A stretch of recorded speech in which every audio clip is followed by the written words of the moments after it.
Gravy பண்ண போகிறோம். சப்பாத்திக்கு எண்ணெய் ஊற்றிருக்கேன். பட்டர் கொஞ்சம் போட்டுக்கலாம். பட்டர் போட்டால் கொஞ்சம் டேஸ்ட் அதிகமாக இருக்கும். அதனால்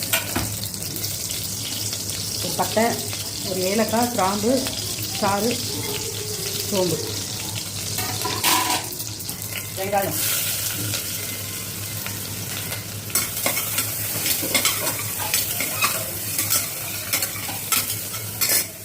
பேஸ்ட், இஞ்சி போட்டு தட்டி போட்டுருக்கேன். இப்போ தக்காளி போட்டுக்கலாம்.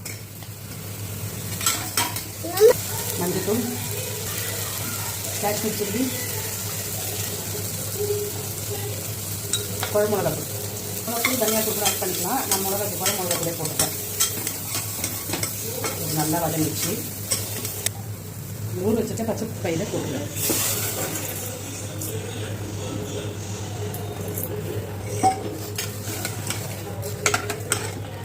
தேவையான அளவு தேவையான அளவு தண்ணி ஊற்றிக்கலாம்.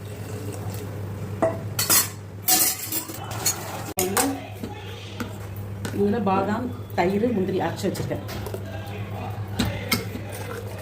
தேங்காய் கிடையாது, தயிர், பாதாம், முந்திரி.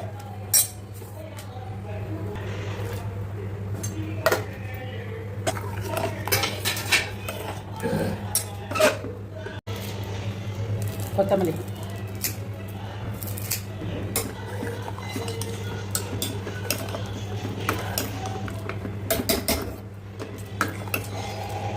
பாருங்கள், பச்சை பயிறு கிரேவி ரொம்ப ரொம்ப நல்லாயிருக்கும். ட்ரை பண்ணி பாருங்கள்.